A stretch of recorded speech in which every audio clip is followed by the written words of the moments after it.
Power has existed in every age, only its shape has changed. In the past, it was kings and princes. Today, it is politicians, CEOs, influencers, and leaders. But the human mind has not changed. This is the main idea hidden inside the first chapter of The Prince. Machiavelli explains that all states are ruled either by many people or by one person.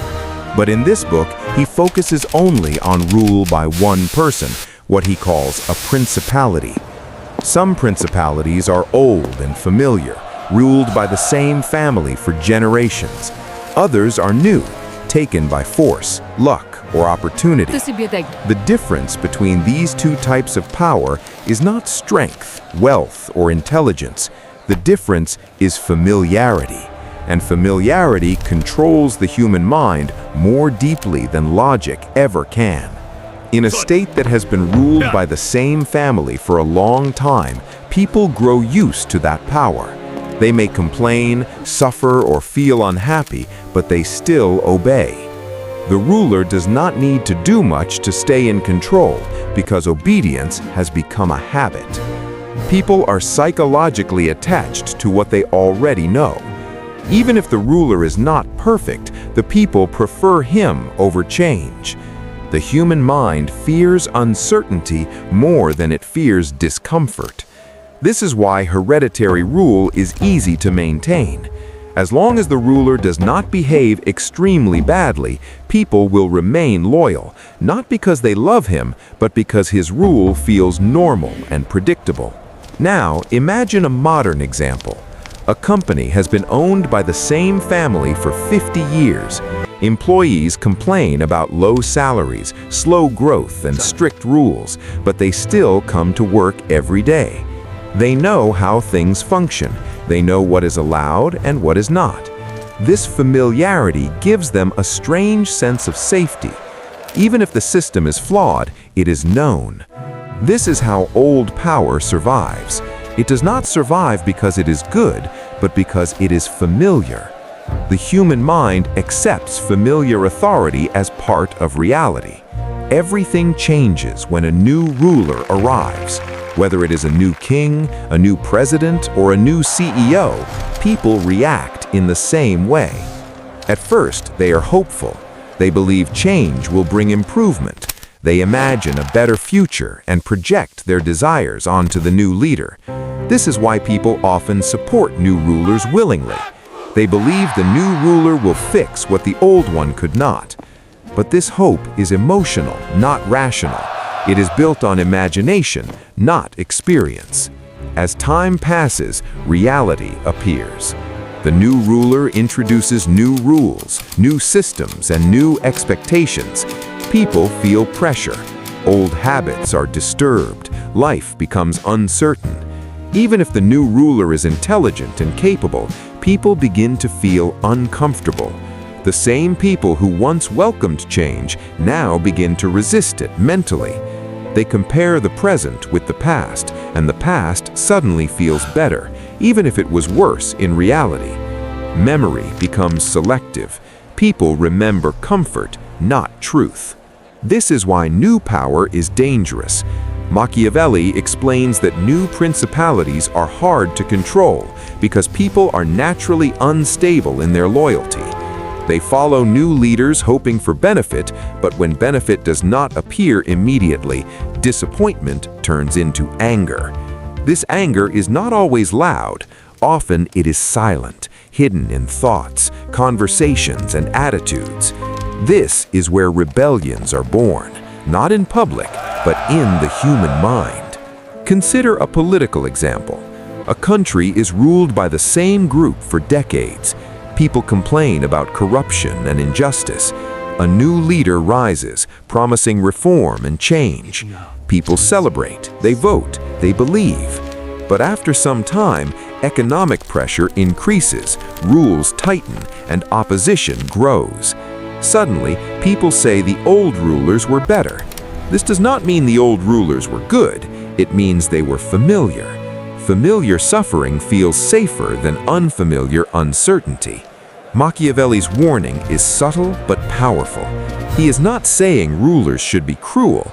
He is saying rulers must understand human psychology. Power is not held by force alone. It is held by mental acceptance.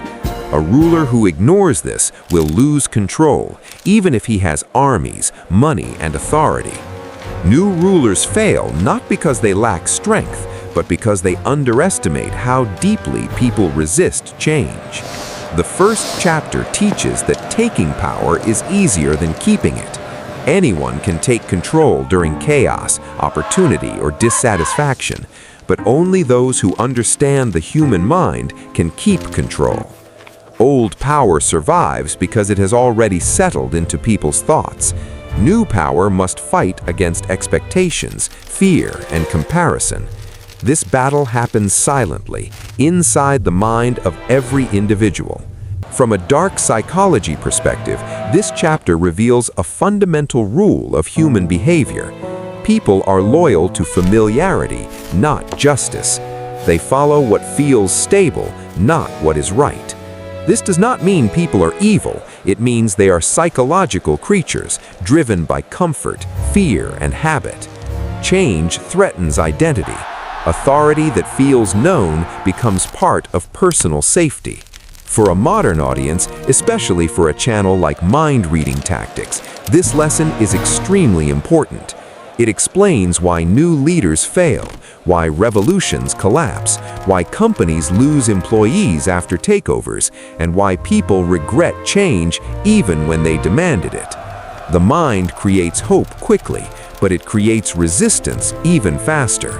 Loyalty is emotional, not logical. Understanding this knowledge is not about manipulation or harm. It is about awareness. When you understand how the mind reacts to power, you protect yourself from blind loyalty and false hope. You begin to see why people behave the way they do. Machiavelli was not teaching evil, he was teaching reality. He showed that power operates through psychology long before psychology had a name. In the end, the message of the first chapter is simple but uncomfortable. Old power feels safe. New power feels dangerous. People prefer known pain over unknown improvement. Whoever understands this truth understands the foundation of power itself. This is not just political knowledge, it is mind knowledge. And once you see it, you can never unsee it. When a ruler gains power over a new state, the situation becomes far more dangerous than ruling an old one. In a new principality, people are not used to the ruler's authority, his laws, or his way of thinking. Even if they welcomed him at first, their loyalty is weak and temporary.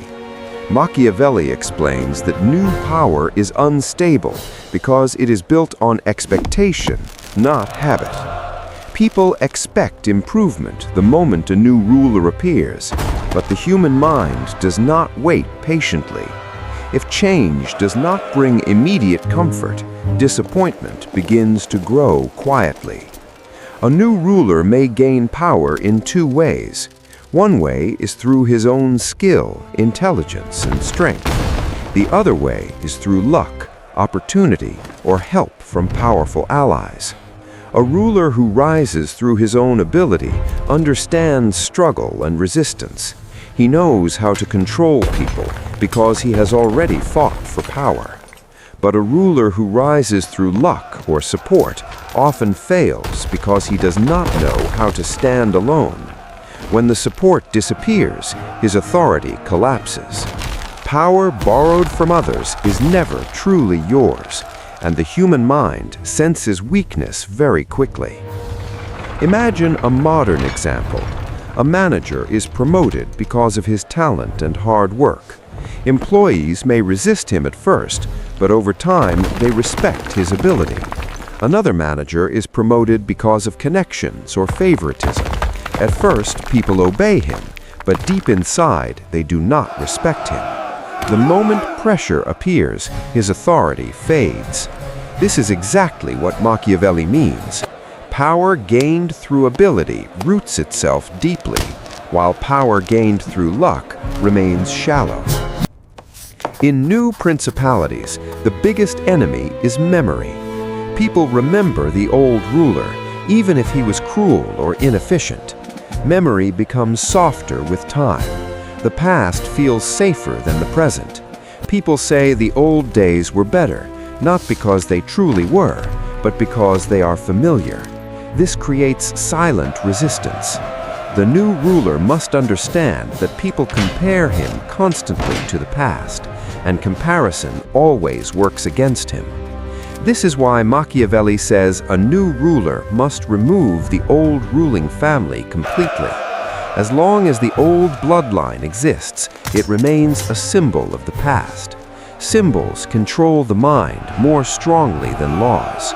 People attach emotions to names, faces, and memories. If the old rulers remain alive and visible, hope for their return never dies. The mind holds on to the past like an escape door. A wise ruler closes that door early, before it becomes a rebellion. Consider a country where a new government takes power, but allows the old elite to remain powerful. These elites speak quietly, influence minds, and remind people of how things used to be. Slowly, dissatisfaction spreads, not through open rebellion, but through conversation, doubt, and nostalgia. Machiavelli understood that power is lost first in thoughts, not on the battlefield. Another challenge of new rule is changing laws and systems. When a ruler changes too much too quickly, people feel attacked. Their habits are disturbed. Habits are psychological anchors. When habits break, fear appears. Fear turns into resistance. Even good reforms can create enemies if they disturb comfort. The new ruler must understand that people do not resist change because it is bad, but because it is unfamiliar. In modern life, this happens after company takeovers.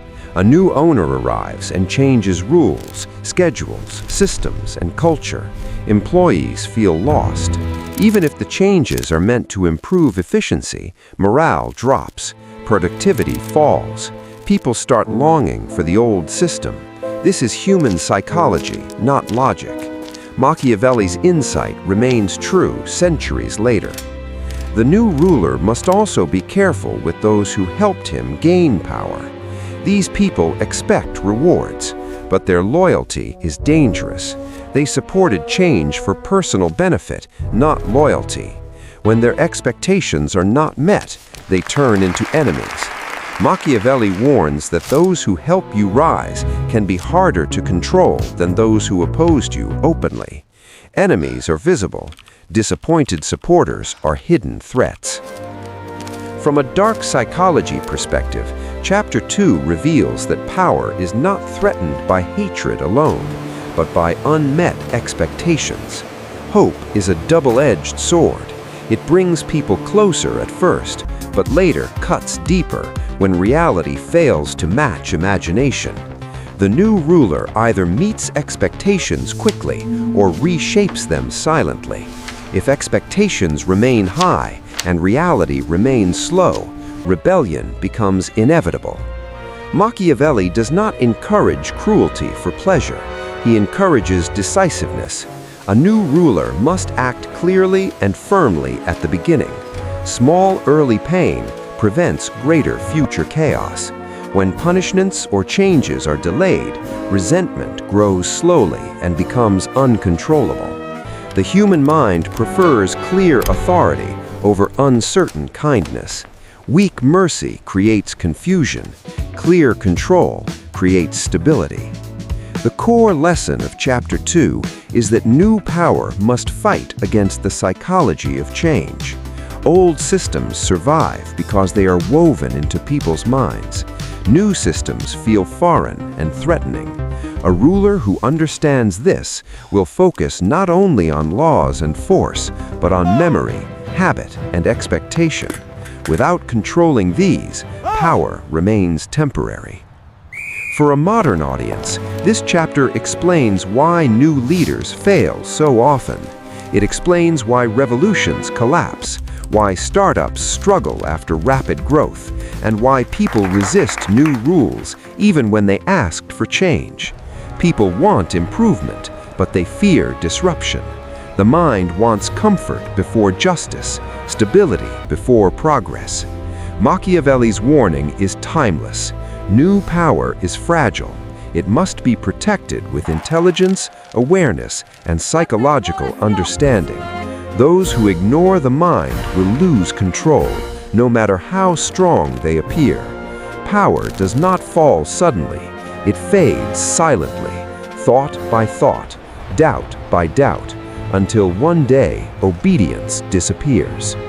This chapter teaches that authority is not secured by promises, but by managing expectations, not by popularity, but by stability, not by kindness alone, but by clarity. Anyone who seeks power must first understand the mind. Without that understanding, power is borrowed, temporary, and always at risk. The moment a ruler adds a new land to his existing state, his problems become more complex and more dangerous. Machiavelli explains in Chapter 3 that when a new territory is joined to an old one, especially if the people speak a different language, have different customs, or follow different laws, ruling them becomes extremely difficult. Even if the new land is conquered easily, keeping it is another matter. The human mind does not accept foreign rule naturally. People may obey out of fear at first, but inside they feel disconnected, and this silent distance slowly turns into resistance. When a ruler takes control of a new territory that is different from his own, the people immediately begin to compare.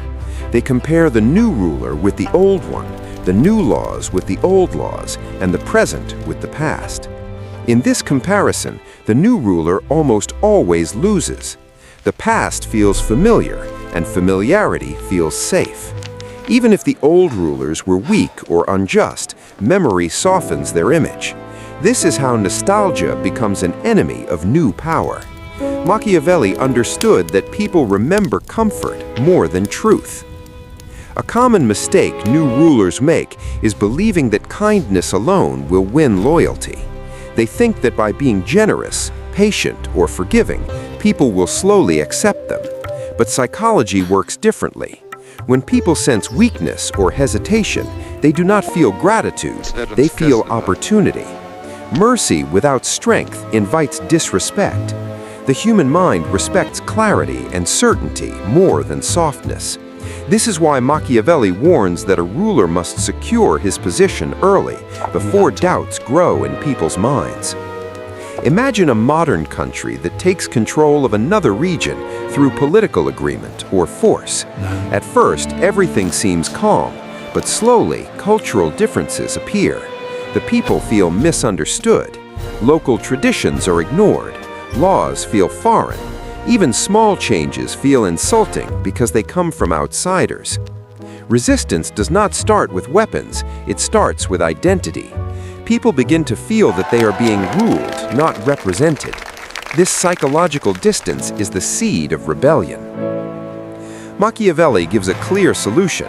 If a ruler wants to hold a new territory securely, he must either live there himself or send loyal representatives who understand the people deeply. Physical presence matters because it sends a psychological signal. When people see the ruler among them, they feel watched, heard, and controlled at the same time. Distance creates imagination, and imagination creates fear and anger. Presence reduces uncertainty. A ruler who governs from afar allows problems to grow unseen until they become uncontrollable. Another effective method Machiavelli mentions is creating colonies instead of sending large armies. Colonies disturb only a small number of people, while armies disturb everyone. When soldiers occupy a land, the population feels oppressed daily. Resentment grows constantly. But colonies quietly change control without continuous pressure. Most people remain untouched, and those who are harmed are too weak to resist. This shows Machiavelli's understanding of collective psychology. Many small neutral minds are easier to control than many angry ones. He also explains that a ruler must never allow a powerful foreign force to gain influence in a newly conquered land.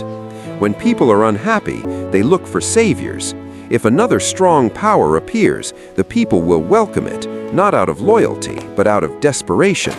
This is a dangerous pattern repeated throughout history. Weak control invites outside intervention. Once a foreign power is seen as a protector, the ruler loses psychological authority even before losing physical control. In modern terms, this happens when a weak government allows foreign influence in business, media, or politics. The people begin to trust outsiders more than their own leaders. At that point, power is already lost mentally. Machiavelli's insight here is sharp. Authority collapses first in belief, then in reality. Once people stop believing in your control, no army can save you. Chapter 3 also reveals that people in new territories often support a new ruler only because they hope to improve their situation. They do not support him out of loyalty. The moment they feel disappointed, their support disappears. This makes new territories especially unstable. The ruler must understand that early supporters are often the first to turn against him. Their expectations are higher, and disappointment hits them harder. From a dark psychology perspective, this chapter exposes a painful truth.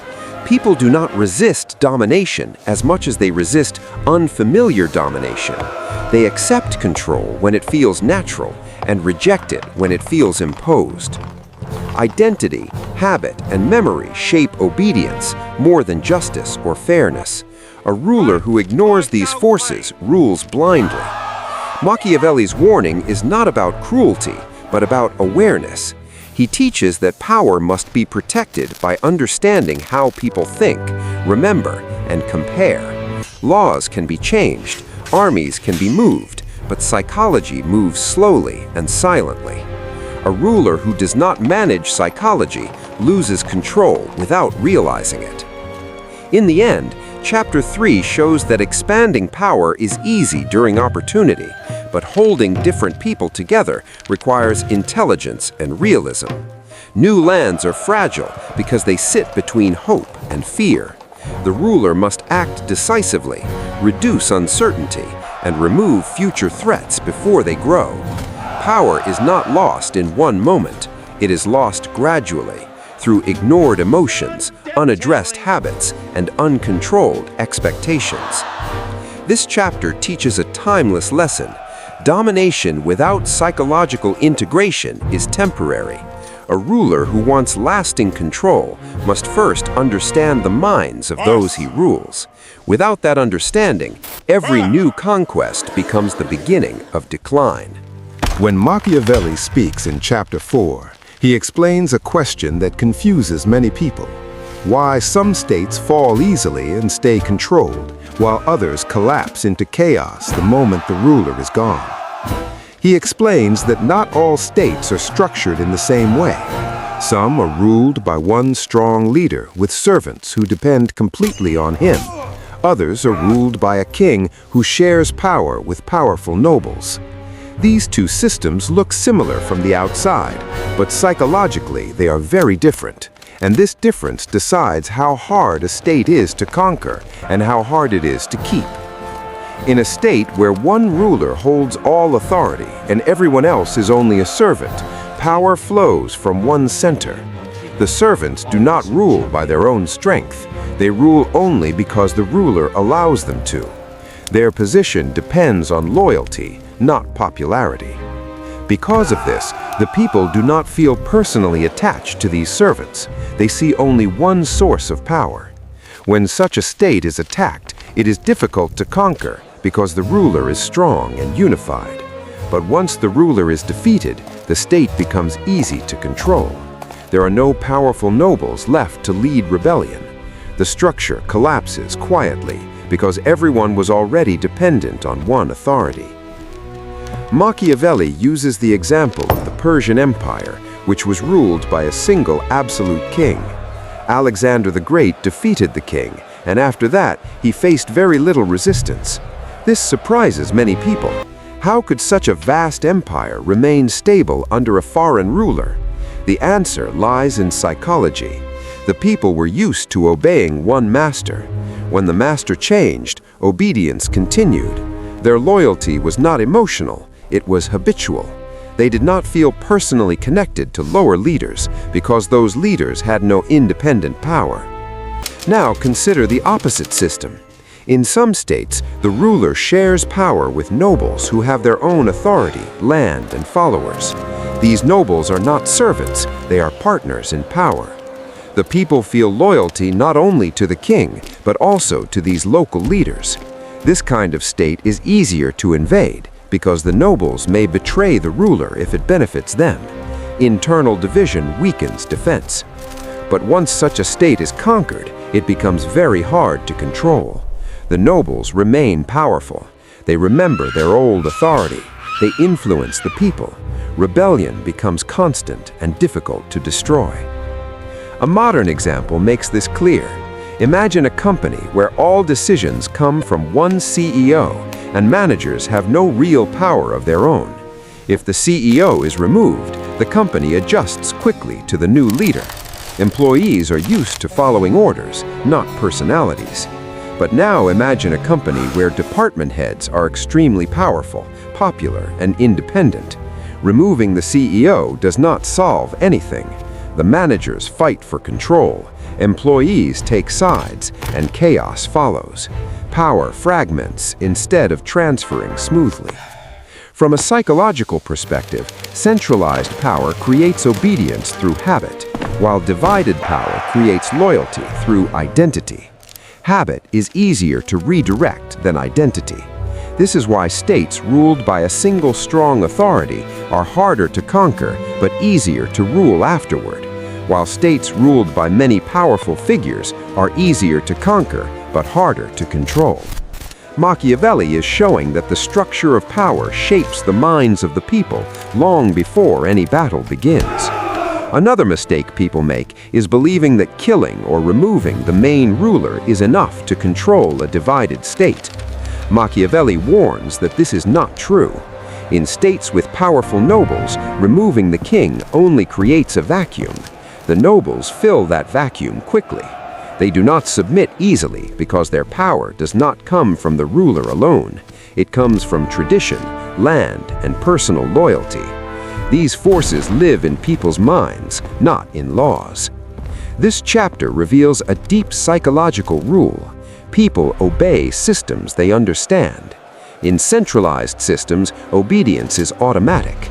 In divided systems, obedience is personal. Personal loyalty is dangerous because it survives rulers, laws, and even defeat. A conqueror who ignores this difference believes victory is complete when it has only begun. Machiavelli is not praising tyranny or condemning shared power. He is explaining reality without emotion. He shows that power structures shape resistance. When authority is simple, control becomes simple. When authority is complex, control becomes complex. This lesson applies everywhere, from governments to businesses to organizations.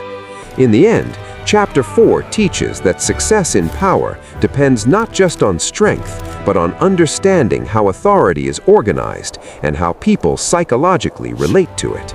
Those who rule without understanding structure rule blindly. Those who understand structure control not only territory, but the minds that live within it. When Machiavelli speaks in Chapter 5, he focuses on one of the most dangerous situations a ruler can face, taking control of a city or state that was previously free and ruled by its own laws. These societies are very different from kingdoms that were always ruled by princes. A free people remember their freedom deeply. Even if they are conquered, the memory of freedom never dies. It stays alive in their minds, waiting for the right moment to return. This is why Machiavelli says that free states are the hardest to control. People who have lived under freedom develop a strong sense of identity. They're used to making decisions, following their own laws, and seeing themselves as equals rather than subjects. When a new ruler takes control, they may appear calm at first, but inside they feel humiliated. Obedience feels unnatural to them. They do not forget who they were. Time does not erase this memory, it strengthens it. Every mistake the new ruler makes becomes proof in their minds that freedom was better. Machiavelli explains that there are only 3 ways to control a free state after conquering it. One way is to destroy it completely. Another way is to live there personally and control it closely. The third way is to allow the people to keep their laws while placing a loyal ruling group in charge. But Machiavelli makes it clear through history and psychology that the first method is the most secure. This sounds harsh, but his reasoning is not emotional, it is psychological. A free society that still exists will always dream of freedom again. Consider a modern example. Imagine a company where employees were used to flexible rules, shared decision-making, and independence. Now the company is taken over by a strict corporation that controls everything from the top. At first, employees comply, but deep inside they feel angry and restricted. They remember how things used to be. They compare every rule with the past. Even small controls feel unbearable. Resistance grows quietly through attitude, lack of motivation, and sabotage. The company may function, but loyalty is gone. Machiavelli understood that freedom creates pride, and pride does not submit easily. People who have tasted freedom do not adapt well to domination. Even if they obey out of fear, they wait for opportunity. They do not need leaders to rebel. The idea of freedom itself leads them. This makes free states extremely dangerous for any conqueror. They do not need constant encouragement. Memory alone is enough. Allowing people to keep their old laws may seem like a peaceful solution, but Machiavelli warns that this is an illusion. Laws are not just rules, they are symbols of independence. When people follow their own laws, they feel partially free. That feeling slowly grows into resistance. A ruler who believes he can control a free people while letting them feel free is deceiving himself. Psychology does not allow divided authority for long. Living among the conquered is another option Machiavelli discusses. When a ruler stays physically present, he can detect resistance early. He can respond quickly. He can shape fear and obedience directly. Presence reduces imagination. Distance allows resentment to grow unchecked. But even this method is risky with free people because their desire for independence never disappears. Control must be constant, and constant control is exhausting. From a dark psychology perspective, Chapter 5 reveals a powerful truth. Freedom is addictive. Once the human mind experiences it, it cannot forget it. Control may suppress action, but it cannot erase desire. This is why free societies are always unstable under foreign or absolute rule. They appear calm, but beneath the surface, rebellion sleeps. Machiavelli is often misunderstood as promoting cruelty, but here he is describing reality without illusion. He warns rulers not to underestimate the psychological strength of free people. They may look defeated, but their spirit remains alive. A ruler who ignores this will face endless trouble, conspiracies, and rebellion. This lesson applies far beyond politics. In relationships, workplaces, and organizations, people who are used to independence react strongly to control. The more freedom they had before, the more painful restriction feels. Control works best on those who never knew freedom, not on those who lost it. In the end, Chapter 5 teaches that some forms of power are naturally unstable. A ruler who conquers free people must choose between total control or constant danger. There is no comfortable middle path. Freedom leaves a permanent mark on the human mind, and any ruler who forgets this truth builds his power on sand.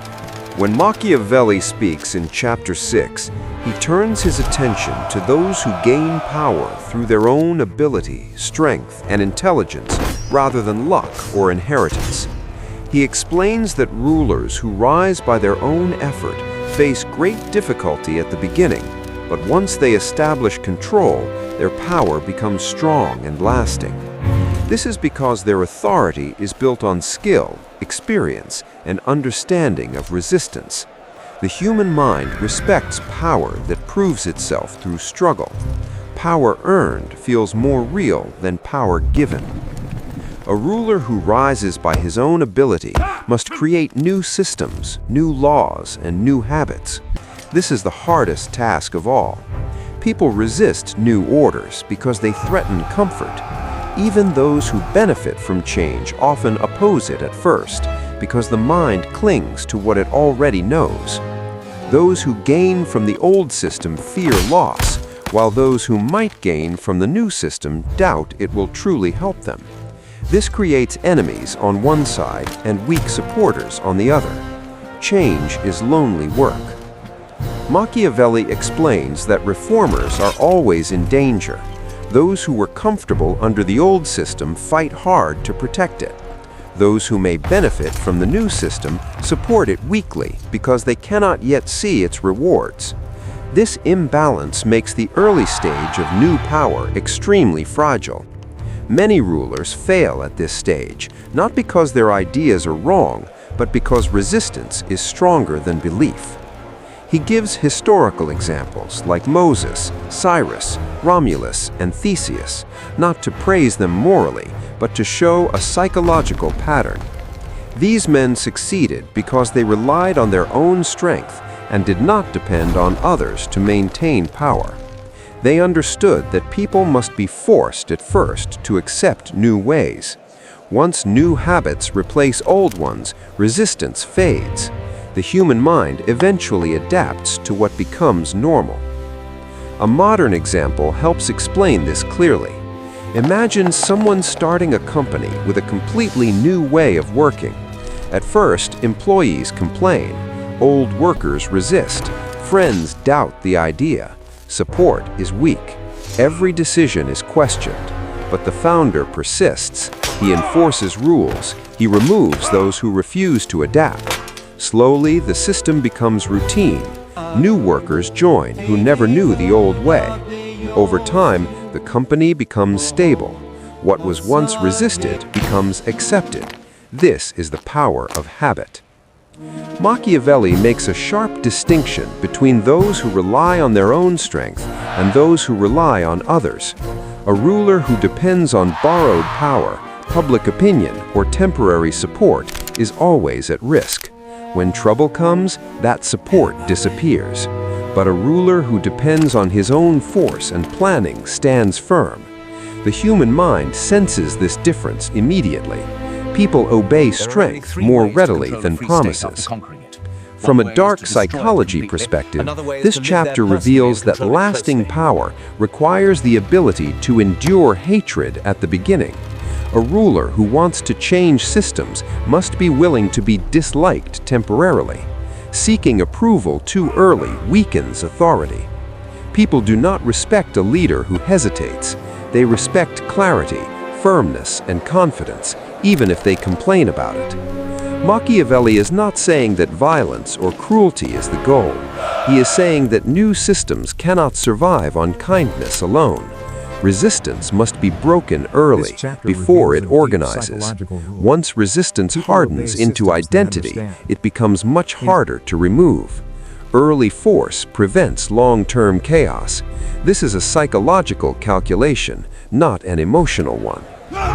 This chapter also teaches that once a ruler establishes new laws successfully, his position becomes secure.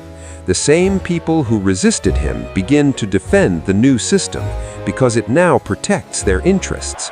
The human mind adapts quickly when survival and advantage are involved. What people once hated, they later justify. This is how new power becomes old power. The deeper lesson of Chapter 6 is that true power is built, not inherited. It requires patience, courage, courage, and the ability to stand alone. Those who rely on fortune rise quickly, but fall just as fast. Those who rely on their own ability rise slowly, but stand firmly. The mind respects power that proves itself through difficulty.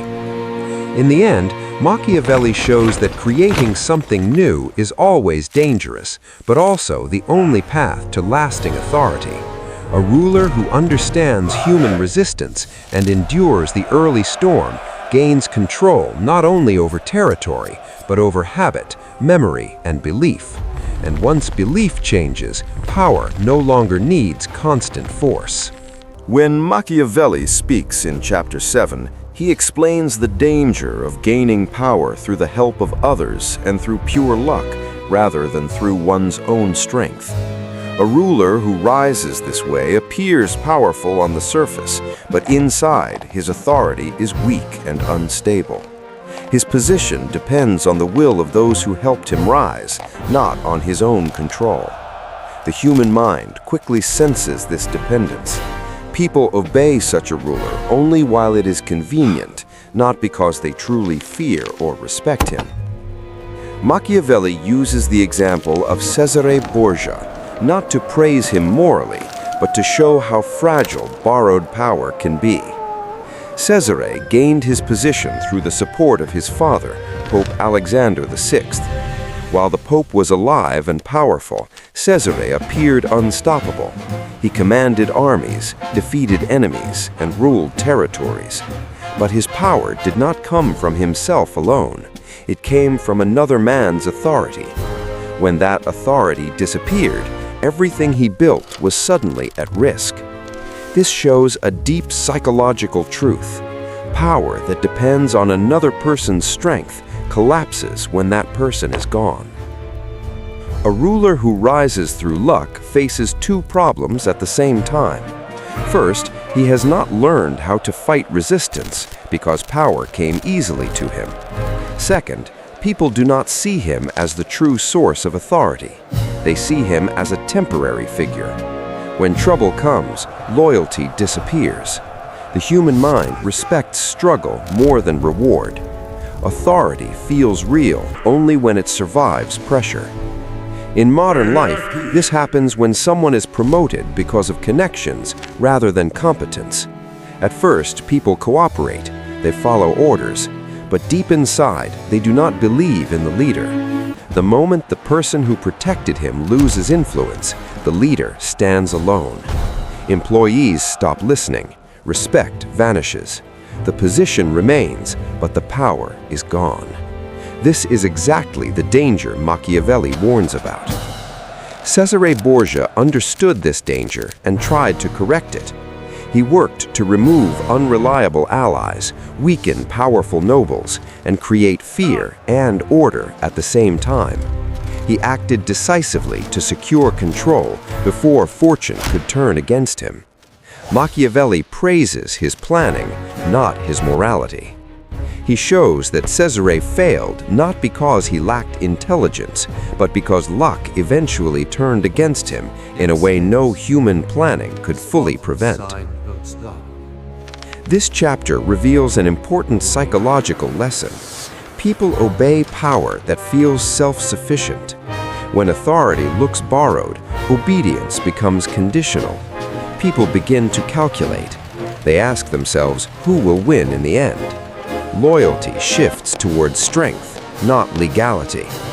This is why rulers who depend on others must quickly transform borrowed power into personal power, where they will be destroyed by the same forces that raised them. Machiavelli also explains that relying on fortune creates false confidence.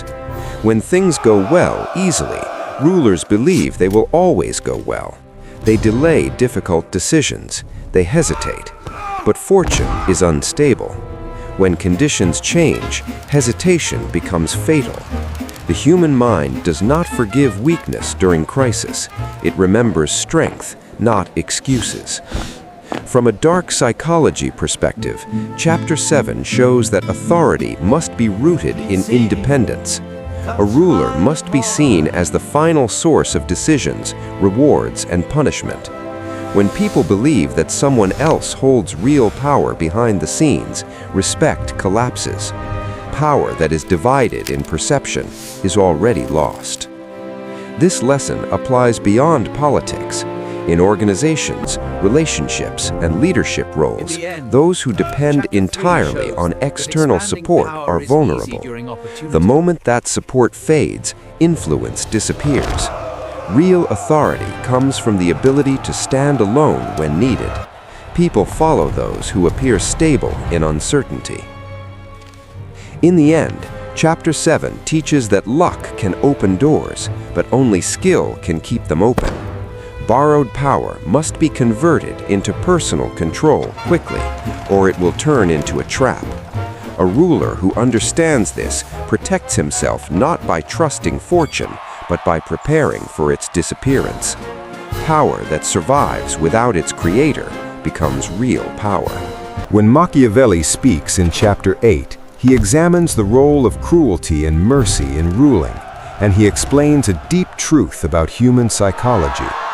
The way a ruler uses force and fear determines whether he maintains control or loses it. People naturally resist domination, but they also obey clear authority. If a ruler avoids all cruelty in the hope of being loved, he risks being ignored or disrespected.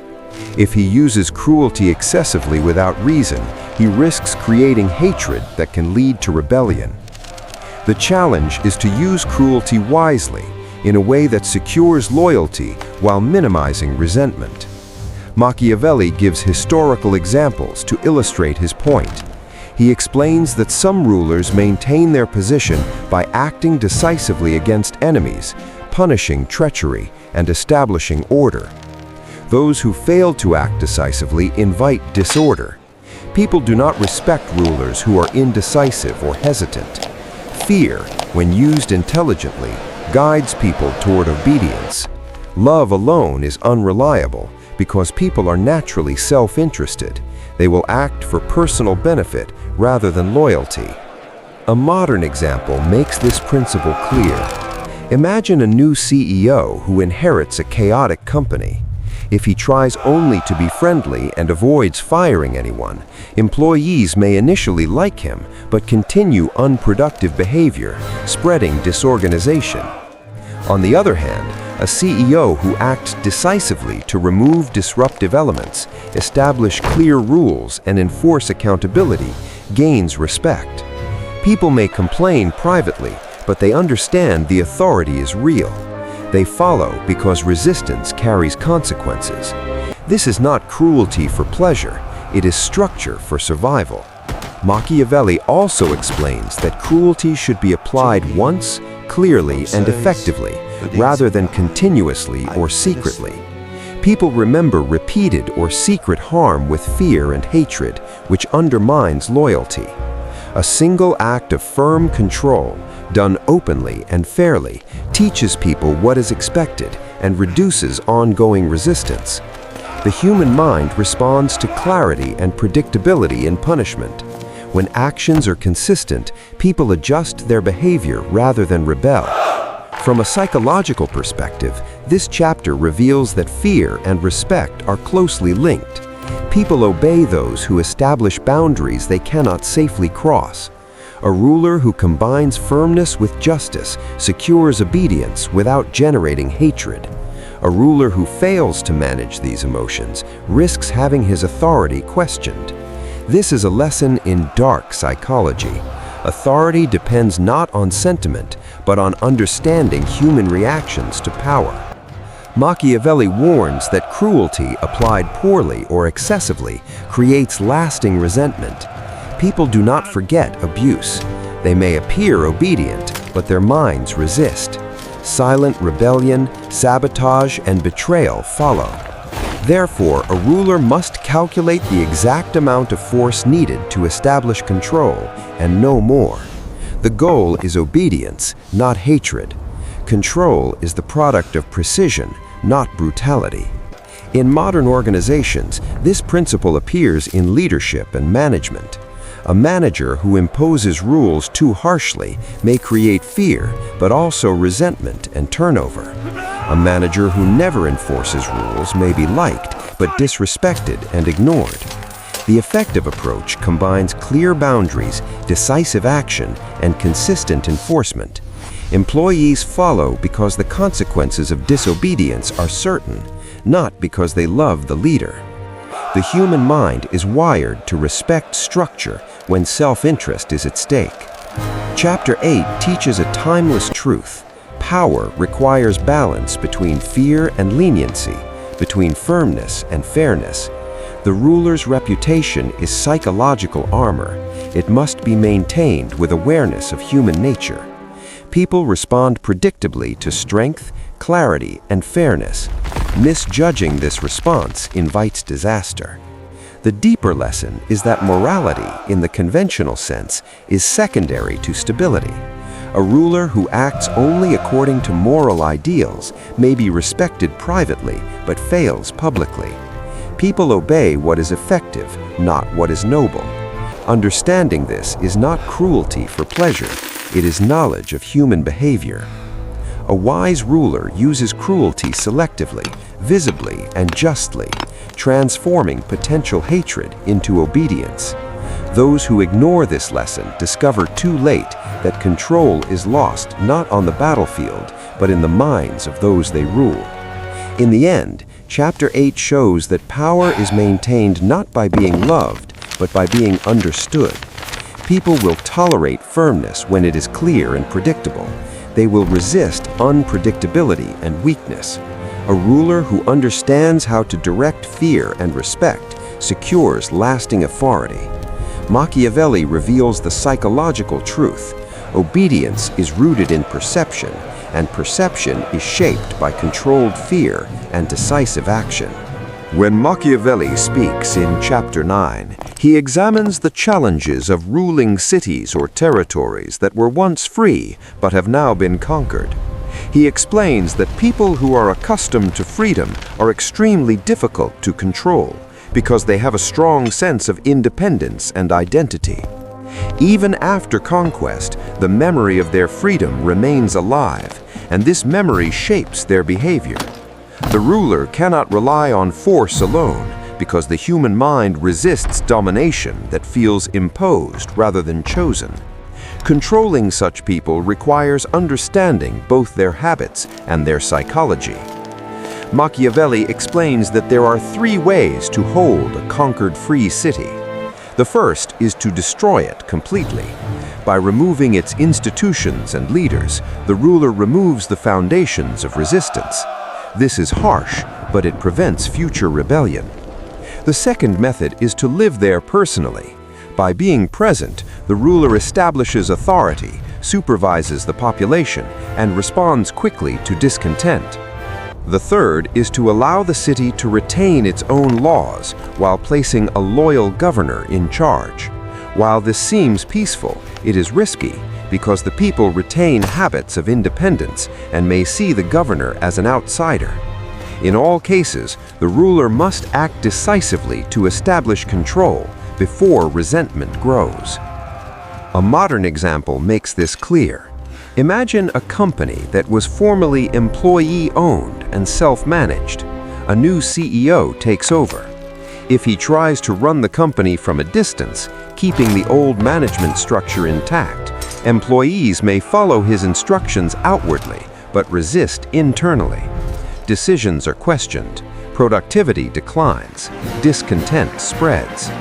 If the CEO moves into the office, interacts directly, and supervises operations, he gains psychological control. If he eliminates the old management entirely, the employees have no one to follow except him. Resistance is reduced because the familiar sources of power are gone. Machiavelli emphasizes that memory is a powerful force. People remember freedom with clarity, and this memory motivates their resistance. Even small reminders of the past can spark rebellion.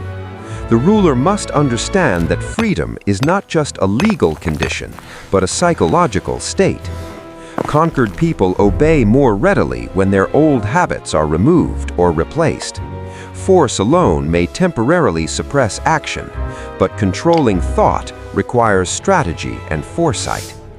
From a dark psychology perspective, Chapter 9 shows that the mind does not easily accept domination after freedom. People obey out of fear, but inner resistance survives.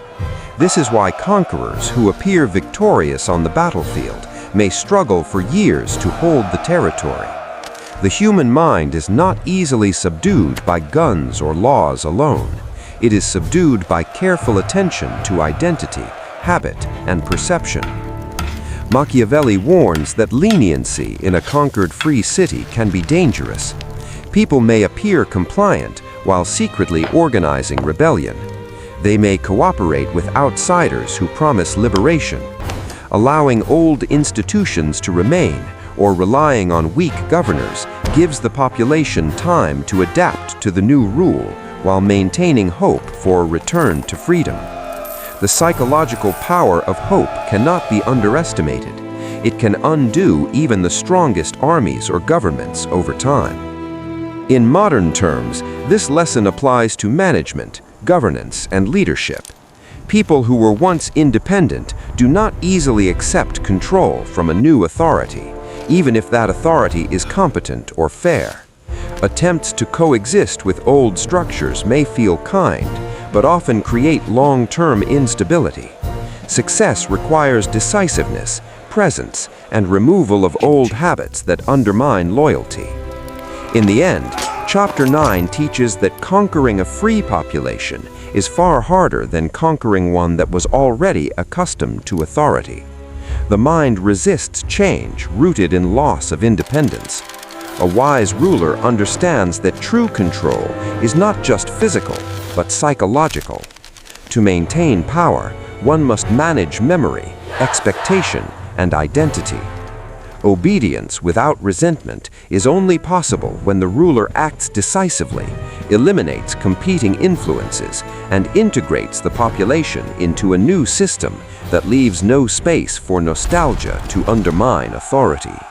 When Machiavelli speaks in Chapter 10, he focuses on the value of mercenaries and auxiliary forces, and he explains why relying on others to provide your strength is extremely dangerous.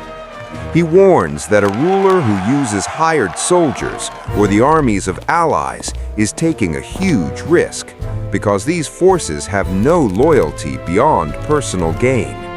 They fight for pay or convenience, not for love of the ruler, the country, or the law. The human mind respects strength that comes from skill and self-reliance, not from borrowed power. As a result, mercenary or auxiliary armies are often unreliable and can betray the ruler at a critical moment. Mercenaries are motivated by money, not loyalty. If pay is delayed, if danger increases, or if another opportunity presents itself, their allegiance disappears immediately. Machiavelli explains that history is full of examples where mercenaries fled at the first sign of difficulty, turning a seemingly secure ruler into a vulnerable target. Fear and respect cannot be created with hired soldiers. People sense the difference between real authority and temporary assistance. Authority built on dependence on others is fragile and can collapse at any moment.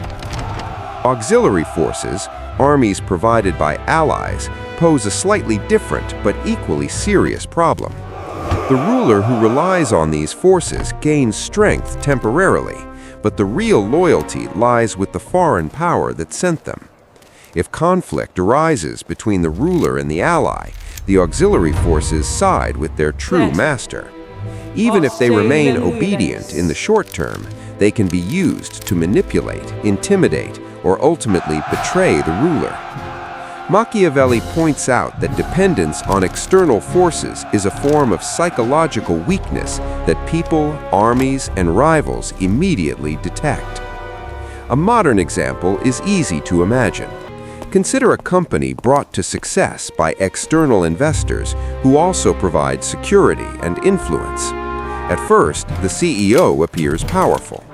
Investors fund operations, provide credibility, and protect against competition.